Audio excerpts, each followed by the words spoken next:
Hello ma team chouchou, bienvenue sur la chaîne. C'est parti pour un deuxième épisode de Girls Talk. J'avais fait une toute première vidéo l'été dernier et elle vous avait vachement plu, j'avais adoré la faire. Je crois que ça avait été un peu un des tournants sur lesquels je m'étais dit ouais, tout le contenu lifestyle et tout, j'adore. On est là aujourd'hui pour répondre à toutes vos questions côté cœur, que ce soit les anecdotes que vous avez à partager, si vous avez des problèmes, vous voulez des petits conseils, et entre parenthèses, je suis absolument loin d'être une experte en la matière. Je pense que voilà, on est juste d'accord pour dire qu'ici c'est un peu une safe place et en fait on est entre potes, entre copines. Dans la vie de tous les jours avec mes potes on se conseille, parfois c'est des conseils totalement foireux, d'autres qui aident clairement à se sortir d'une situation parfois, et c'est toujours important d'avoir du recul et surtout des avis extérieurs en toute bienveillance. Donc voilà, je compte sur vous aussi pour rebondir à chacune des questions parce que j'ai pas la science infuse et comme je dis je suis pas une experte, donc on va faire de notre mieux. Et en même temps je vais faire mes ongles parce que vous voyez ils sont tout nus, donc je me suis dit on va se poser ici, on a tout le setup. J'en profite pour remercier le partenaire de cette vidéo qui sponsorise cette partie de vidéo qui est Manicuriste. Par cas vous ne connaissez pas, c'est une marque française dédiée aux ongles et plutôt spécialisée dans le semi-permanent à la maison, mais avec une approche assez différente du semi-permanent classique puisque là ils utilisent des produits qui sont le plus naturels possible, cruelty free, vegan, et ils ont étoffé toute leur gamme de produits depuis que je les connais, donc ça fonctionne vraiment bien. C'est déjà découvert par le passé, moi je suis une adepte du gel, j'avais essayé le semi il y a quelques années, je suis passée au gel il y a quelques temps aussi, notamment avec les capsules de Gelix et tout, mais parfois entre quelques pauses je fais un petit peu respirer mes ongles, mais je déteste ne pas avoir de vernis, donc pour moi c'est juste la base. J'aime avoir des ongles propres, jolis et colorés, je trouve que c'est une super alternative et du coup je vais vous montrer leur nouvelle couleur. Donc ils ont une nouvelle collection qui s'appelle Saint-Tropez. Vous avez une couleur violette qui d'ailleurs s'appelle violette et c'est absolument pas fait exprès, je n'avais pas vu. On a ensuite la disco qui est la plus scintillante des trois et plus classique, mais c'est définitivement celle que je vais utiliser aujourd'hui, c'est la Bougainvillea. Elle est super mignonne, c'est une couleur entre le framboise et le rouge, c'est un peu hot pink mais avec une légère touche de framboise. Je trouve que c'est le genre de couleur dont on peut jamais se tromper. Juste avant d'appliquer la base, je vais utiliser le dissolvant pour dégraisser mon ongle. Hop hop hop, c'est fait. Vous allez voir que c'est hyper rapide. Le concept de Green Flash avec le kit pro, c'est justement d'avoir une manucure chez soi en 20 minutes, ce qui est hyper rapide. Et on va répondre à une première question déjà, qui est: conseilles-tu de parler dès le premier date de ses problèmes de santé quand il est invisible? Attendez, je vais repousser mes cuticules avant. Après, je ne connais pas du tout tes problèmes de santé, ta situation ou quoi que ce soit. J'aurais tendance à dire que si tes problèmes de santé impactent une grande partie de ta vie quotidienne, notamment, je pense que c'est super important de prévenir la personne. En fait, je me suis toujours dit, parce que moi c'est plus facile entre guillemets, parce que moi mon handicap est totalement visible, mais par exemple j'ai fait des rencontres sur des sites de rencontres etc. par le passé, et je sais qu'il y en a qui par exemple font le choix de ne pas utiliser de photos en entier, c'est-à-dire celles qui sont en photo qui ont un handicap visible, genre de pas le mettre en photo. Moi personnellement ça a toujours été l'inverse, j'ai toujours mis des photos de moi, justement la toute première photo que tu vois de moi en fauteuil, parce que en fait je serais hyper mal à l'aise à l'idée d'un date, ou enfin du moment où tu rencontres la personne, et genre que là tu peux pas tricher quoi, ils vont en fauteuil et je trouve ça hyper gênant. Que ce soit pour toi ou pour l'autre personne en fait. Donc je pars du principe que c'est bien de tout dire dès le début, quand il n'y a pas d'attachement ni rien, parce qu'après quand tu commences à t'attacher ou avoir un peu d'affection pour la personne, et tu parles de tes problèmes de santé et que la personne n'est pas prête pour X raison ou ne l'assume pas, tu peux en souffrir un petit peu. Donc voilà, moi je pars du principe que je préfère toujours le dire dès le départ et c'est ce que je te conseillerais aussi. Après ça dépend de tes problèmes de santé, si tu es à l'aise à l'idée d'en parler ou pas. Et par contre si t'es pas du tout à l'aise à l'idée d'en parler, ne le fais pas. Et attends un petit peu, mais voilà, si c'est quelque chose sur lequel t'hésites vraiment, je serais d'avis d'en parler. Ensuite, on vient catalyser. Dans la lampe qui est fournie avec le kit, vous avez 3 boutons, un qui correspond à la base, l'autre à la couleur et l'autre au top coat, sachant qu'à chaque fois la base et la couleur c'est 1 minute de temps de catalysation et le top coat c'est 2 minutes, donc c'est relativement rapide. Je trouve surtout que c'est vachement bien pour les personnes qui, comme moi, adorent se vernir les ongles et tout, avoir une manicure longue durée. Ça promet une tenue de 10 jours, ce qui correspond à la repose de l'ongle. Vous pouvez le faire de la maison, ça évite d'aller en institut, ou pour les personnes qui ont soit pas le budget, soit pas le temps, et moi la première. Alors flemme aussi, parce que je trouve ça hyper pratique de le faire quand tu veux chez toi, donc là vous avez tout ce qu'il faut. Alors, le mec avec qui je devais avoir un premier date a oublié le rendez-vous. Il a a dit qu'il se ferait pardonner, mais je n'ai pas de nouvelles depuis 4 jours. Qu'en penses-tu? Que dois-je faire? Merci. C'est un peu shady, hein.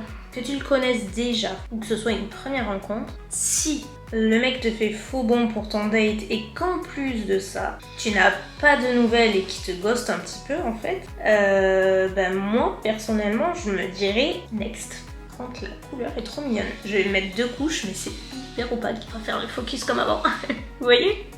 Ouais, je dirais plutôt next en fait, parce que je me dis déjà 4 jours c'est abusé. À moins qu'il ait une excuse béton et qu'il ait des gros problèmes familiaux de santé, je sais pas. Son appart a pris feu, sa voiture est disparue, je sais pas. Son chien est en urgence médicale, bref, vous voyez, des trucs qui ont du sens et qui sont pardonnables et excusables. Mais là, je sais pas, moi ce serait moi en fait, je me dis, ok, ce mec il a plus envie de me voir, et il a peut-être vu quelqu'un d'autre ou il a changé d'avis. Ce serait moi, je laisserai tomber clairement l'affaire. Je me dis si vraiment le mec il a envie qu'il te le prouve et qu'il soit là, qu'il soit présent. Écoute, il y a plein d'autres poissons en mer, donc je dis ça alors que quand on me le disait quand c'était mon tour, j'ai la mais t'as vu la gueule des poissons dans la mer? Mais il y en a, faut juste tomber dessus, la preuve, hein. J'ai attendu, c'est venu. Hein. Comment rencontrer quelqu'un de sérieux de nos jours? C'est la galère. Oh là là, j'ai l'impression que c'est moi, moi il y a quelques temps. Ce que je dis tout le temps en fait, c'est genre super facile de rencontrer quelqu'un. Après, de rencontrer quelqu'un de bien, de posé, de mature, avec qui tout s'aligne et qui est prêt à construire un truc, ça c'est une autre paire de manches. Et ce que je peux te dire, c'est que moi personnellement, quand je me suis mis un peu sur le marché pour rencontrer quelqu'un, je gardais toujours en tête ce que je voulais et ce que je ne voulais pas. Je me suis toujours dit que voilà, moi je voulais quelqu'un de posé, de sérieux. Quand tu commences à parler avec les mecs, etc., franchement, très rapidement, tu prends la température de l'eau et tu te rends très vite compte des attentes du mec et un peu de sa mentalité, etc.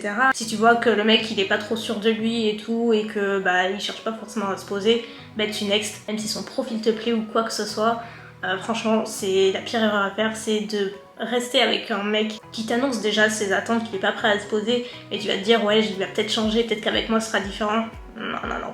Ça peut arriver, mais je trouve que dans la majorité des cas, il y a trop de déceptions à la fin, donc juste prends l'eau de la température et reste avec les profils sérieux. Vous avez vu, j'ai catalysé la première couche, franchement c'est hyper opaque, j'aime bien. Vous avez entendu parler du kit Green Flash, vraiment n'hésitez pas, vraiment moi je vous dis ça fait plusieurs fois que je l'ai essayé, je trouve ça hyper pratique. Tu peux le faire à la maison, etc. Ça abîme beaucoup moins les ongles. Tu peux le retirer à la maison, t'es pas obligé d'aller en institut parce que du coup tu utilises le dissolvant doux qui est sans acétone, t'as tout avec et ça se retire très rapidement. Moi je le mets en papillote et vous allez voir en 1 minute il n'y a plus rien quoi. Ma caméra elle se met en surchauffe, elle s'arrête. Donc on reprend. Comment s'investir dans une relation sérieuse et exclusive quand on sait au fond de soi qu'on veut encore vivre plein d'expériences et de relations avec d'autres jolies personnes? Je pense que t'as un peu tout dit dans ta question. Si tu te sens pas prête à te poser et que tu veux vivre encore plein d'expériences, rencontrer d'autres personnes et juste profiter, juste meuf, vas-y. Je sais pas si tu es célibataire ou si tu fréquentes quelqu'un ou si tu es en couple depuis plus ou moins longtemps, j'en ai aucune idée. Mettons tu es célibataire, tu rencontres quelqu'un demain, ça passe très bien, etc. Mais t'as quand même cette frustration de te dire je me sens pas prête à m'engager, etc. Tu vas vivre avec cette frustration de te dire si j'avais su ou peut-être que si j'étais célibataire je pourrais faire ci, ça alors que tu peux pas, ou alors pire, peut-être tu vas être tenté d'aller voir ailleurs, etc. Si tu es célibataire, reste-le et profite jusqu'à temps que tu te sentes ok de t'engager et quand tu rencontreras la bonne personne tu le sauras. J'ai eu un peu un électrochoc là ces derniers 6 mois et pourtant je le savais mais je suis vraiment dans un truc de me dire maintenant je vis vraiment pour moi et c'est pas égoïste ce que j'aurais pu croire il y a quelques années.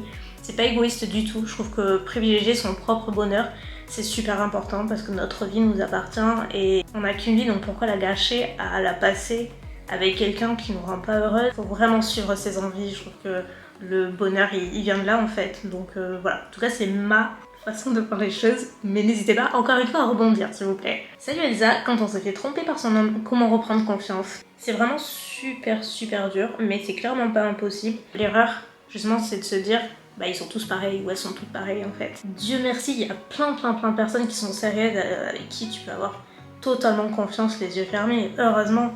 Et j'ai envie de te dire, il y en a plus dans ce cas-là que des mecs ou des filles qui trompent leur partenaire en fait. La confiance, quand elle a été trahie une fois, c'est quelque chose après qui se travaille et qui se mérite à mon sens. Je me suis jamais dit je pourrais plus jamais faire confiance et tout, c'est fini. Non, oui, tu as des inquiétudes, des automatismes, des craintes et tout. Mais en fait, quand t'es avec la bonne personne qui te fait te sentir genre la seule personne au monde, t'y penses plus. Genre vraiment, t'y penses plus du tout. Et enfin, moi je sais que j'ai vachement de chance de ce côté-là. C'est un des trucs, enfin, il y a plein de trucs que j'adore dans ma relation. Mais un des trucs que foncièrement j'adore, c'est cette confiance totale qu'on a. Et c'est tellement agréable. Faut vraiment laisser la chance à tout le monde. Et si la personne te prouve que tu peux avoir confiance, bah ok. Comment gérer les conflits dans le couple et réussir à mieux communiquer?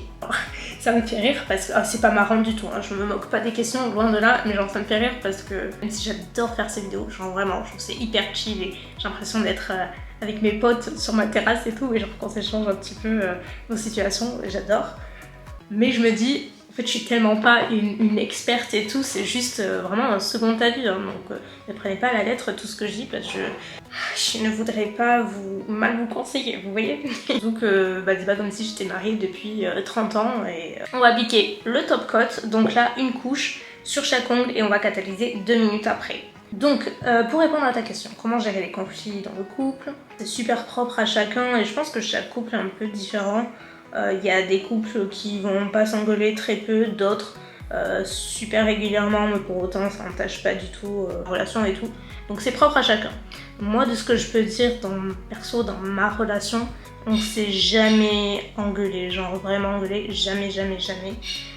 On peut avoir des genres, c'est même pas des tensions, c'est genre des broutilles sur lesquelles on n'est pas d'accord. Voilà, c'est plus des incompréhensions et des trucs sur lesquels on n'est pas d'accord parce qu'on est semblable sur certains points, on est très différents sur d'autres. Surtout parce qu'on communique beaucoup.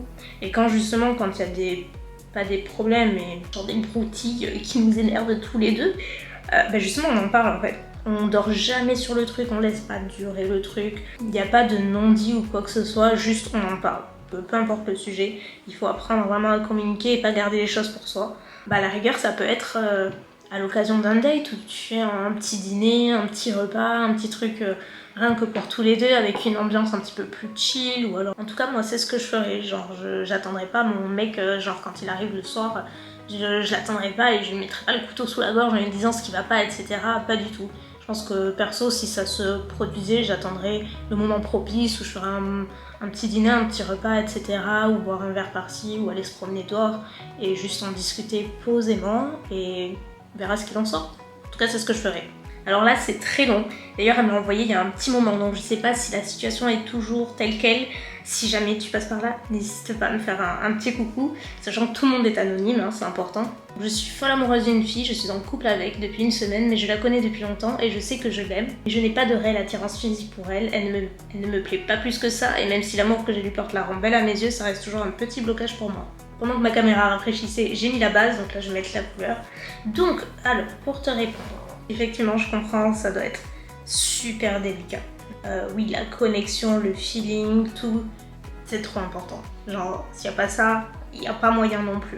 Mais le physique, c'est tout aussi important. Et si tu n'as pas du tout d'attirance, pas assez, genre vraiment très peu, franchement, ça va être super compliqué. Et je trouve que c'est pas juste pour l'autre personne non plus. Mais c'est pas ta faute, absolument pas. Et ça, on choisit pas en fait. Je ne m'imagine pas être avec quelqu'un avec qui je n'ai pas d'attirance et ça va dans les deux sens. Hein. Moi, je dirais les choses telles quelles, aussi dur que ça soit. Je pense qu'il vaut mieux avoir une déception là maintenant plutôt que faire l'autruche et se dire que ça va passer, ou alors même pour l'autre personne c'est pas cool en fait. L'autre personne mérite d'être avec quelqu'un qui l'aimera à 1000% pour tout ce qu'elle est et tout ce qu'elle représente. Qu'est-ce que vous en pensez? La team chouchou, développez. D'ailleurs, est-ce que vous vous êtes déjà retrouvé confronté dans cette situation? J'ai l'impression de faire fuir les gens, entre parenthèses les hommes, à cause de mon handicap. Bichette. Je suis passée par là aussi. Là, je suis partagée parce que je dirais que ça peut être une impression qui n'est pas fondée de l'autre, mais ça peut être aussi avéré. Donc après, il faut pas, et c'est beaucoup plus facile à dire qu'à faire, là vraiment, c'est pas moi que vous allez l'apprendre, mais il ne faut pas utiliser le handicap comme une barrière et se mettre soi-même des barrières, parce que moi, perso, c'est clairement ce que j'ai fait pendant longtemps parce que je refusais d'imposer mon handicap à un homme et du coup, en fait, je refusais tellement que dans ma tête, je m'étais tellement érigée une forteresse en fait pour justement pas aller vers les hommes et pas voir potentiellement les hommes qui étaient intéressés parce qu'il y en a eu, mais potentiellement, mais je ne le voyais pas en fait, je me voyais que le négatif, genre j'avais l'impression qu'on me regardait pour mon fauteuil, c'est fou, enfin je vous avais raconté d'ailleurs l'anecdote de la glace quand j'étais jeune, quand je venais d'avoir mon accident, qui vous avait fait beaucoup sourire et que vous avez adoré, mais pour moi c'est l'exemple parfait de la perception qu'on a comparée à l'image qu'on renvoie et ce que les gens pensent de nous. Pour ceux qui n'ont pas vu la première vidéo, en fait, j'expliquais rapidement que quand je venais d'avoir mon accident, j'étais tellement complexée et j'acceptais tellement pas le handicap que les garçons encore moins, mais j'étais très jeune, moi j'ai eu 14 ans quand j'ai eu mon accident, donc j'étais ado. Il n'y a pas de période idéale pour se retrouver en fauteuil, mais c'est pas une période facile parce que c'est la période où tu te construis et tout, et du coup avoir des petits copains à cet âge-là, pour moi c'était no way. Et en fait un jour on était je sais plus où, à la mer, un truc comme ça. Et il y avait un garçon qui faisait que passer, donc de mon âge à l'époque, qui faisait que passer, repasser et tout, et j'avais dit à ma pote, mais regarde-le, il m'énerve, il fait que me regarder et tout, ça me saoule et tout. Bref. J'étais matrixée là-dedans parce que je m'étais dit en fait il voit que mon fauteuil et tout, il se fout de moi. Et en fait non, il était venu au bout d'un moment me proposer de m'offrir une glace. Genre c'était trop mignon en plus parce qu'avec le recul tu dis à 15 ans, genre c'est chou tu vois, c'est trop cute. J'avais bafouillé je sais plus quoi, enfin j'avais refusé en plus parce que voilà. Ça pour dire, répondre à ta question que c'est important de ne pas se mettre soi-même les barrières. Je peux t'assurer qu'il y a plein d'hommes qui sont pas du tout intimidés par le handicap, il y en a plein. Et de toute façon, j'ai envie de te dire, qu'est-ce que tu risques à part une déception? Genre, qui c'est qui n'a pas eu de déception dans la vie? J'en connais pas personnellement. Au pire, tu tombes sur quelqu'un qui n'est pas intéressé, et oui, ça va te faire mal au cœur, c'est sûr, mais tu peux aussi tomber sur quelqu'un de très bien, qui va complètement accepter le handicap et qui va changer un peu ta vision des choses et tout, et ça c'est le plus beau des sentiments, vraiment. Donc je serais juste d'avis de prendre le risque, s'ouvrir aux autres, faire l'effort de faire des rencontres, etc. Et puis qui vivra verra. On a presque fini. Juste avant, je vais hydrater, je vais utiliser le baume, parce qu'il y a la crème pour les mains aussi. Mais celle-ci je la connais bien, j'en ai déjà terminé un tube, elle était tout le temps sur mon chevet. Elle est trop agréable. On est ensemble depuis 6 ans, il ne veut pas s'engager, encore moins parler de couple. 6 ans? C'est énorme par contre. La question que je me pose c'est que ok vous êtes en couple depuis... Enfin non, vous sortez ensemble depuis 6 ans mais il veut pas parler de couple. Donc ça veut dire que vous n'avez pas forcément de relation exclusive peut-être? Je sais pas. Je pourrais jamais faire ça. En fait je me dis quand t'es pas du tout sur la même longueur d'onde, t'en as forcément un qui en souffre. J'imagine que si tu poses la question, etc., c'est que forcément il doit y avoir beaucoup de frustration de ton côté et de déception, et peut-être que tu t'es dit qu'il finirait par changer, mais bon, si au bout de 6 ans c'est pas le cas, aussi dur que ce soit, je pense que j'arrêterai la relation en fait. Si il est absolument pas prêt, si tu lui donnes un ultimatum et tout, si vous en discutez et que tu vois que vraiment il veut absolument pas s'engager, que pour lui il refuse ses niettes et ce sera jamais, et que toi tu veux, franchement moi j'arrêterai là. Donc ouais, c'est ce que je ferai, mais ça va être super difficile comme situation. Donc je t'envoie beaucoup de courage et plein de bisous. Et je terminerai avec une question, enfin il y en a même deux, mais c'est sensiblement les mêmes. Donc il y en a une qui met j'ai 35 ans, jamais été en couple, jamais été amoureuse, avec l'âge j'ai peur du jugement. Une autre célibataire à 33 ans, comment vivre la pression de la société? Parce que clairement je pense que les deux, il y a une vraie pression sociétale derrière. Et quand t'es une femme, c'est pire. Je trouve que quand t'es un mec, tu passes pour le don Juan, le mec qui veut profiter, enchaîner les conquêtes et tout, et limite tu l'applaudis. Quand c'est la fille, en fait non. Non, jamais. Donc je trouve ça très injuste personnellement. Je suis pratiquement certaine que toutes mes potes de mon âge sont pas forcément mariées, mais au moins maman. Il y en a qui sont, la plupart qui sont mariés, d'autres même divorcés. Je me suis toujours sentie un peu à côté de tout ça et un peu en marge de tout ça parce que ça n'a jamais été mon goal, et c'est pas une question de fauteuil ou pas, c'est juste que moi justement je suis plus dans l'optique de profiter un peu de la vie tant que pas d'attache, tant que pas de famille et tout. Maintenant, plus t'es 33 ans, 35, 40 ans, si t'as pas rencontré une personne qui justement te donne envie d'être en couple, te fait te sentir bien et avec qui tu te sens comblé, en fait, fuck la société. Il faut arrêter de faire en fonction des autres, de la société, des attentes des uns, des autres. Non, On revient un peu à ce qu'on disait tout à l'heure, on n'a qu'une vie, elle nous appartient. Si tu es heureuse ou heureux célibataire, mais tant mieux, genre kiffe ta life, profite. De ceux qui sont à peu près de mon âge, moi j'en ai 32, la génération de nos parents, clairement à notre âge, mais ils étaient parents et mariés depuis déjà des années et des années. Donc c'est une toute autre génération. Nous aujourd'hui maintenant justement on peut davantage profiter, voyager, se concentrer sur notre carrière professionnelle. Avant justement d'avoir une vie de famille, même si les deux ne sont pas incompatibles, on peut avoir une vie de famille et réussir professionnellement et voyager, etc. Mais c'est différent, la vie est totalement différente. Du coup il faut accepter un peu ce changement de gap en fait entre ces générations et tant qu'on est heureux dans notre vie, qu'on kiffe notre life, faut arrêter de faire en fonction des autres parce que ça rend pas heureux, au contraire. Ma manucure est prête, toutes les questions, il y en avait d'autres, mais j'ai répondu aux plus grosses et de toute façon, je suis certaine que je continuerai cette série parce que j'adore la faire. Je vais essayer de pas attendre un an avant de faire un 3e épisode. Si à votre tour vous voulez prendre soin de vos ongles, tester manucuriste ou juste acheter de nouveaux produits que vous connaissez déjà, j'ai un petit code promo pour vous qui s'affiche juste à l'écran, manucuriste Elsa, vous avez moins de 15% sur votre commande. C'est valable sur tout le site, le lien est en barre d'infos. Un peu plus, j'ai oublié de vous dire comment retirer le vernis. Je vais juste vous montrer sur un ongle et je le referai, j'ai pas envie de gâcher tout ça. Mais en gros, c'est super simple, je vous dis c'est en 1 minute. On prend le dissolvant, les petites pinces, ils en vendent sur manucuriste, vous pouvez faire avec des papillotes de papier alu, ça fonctionne aussi. Je prends un petit coton, un peu de dissolvant, je mets mon doigt dedans, on attend 1 minute.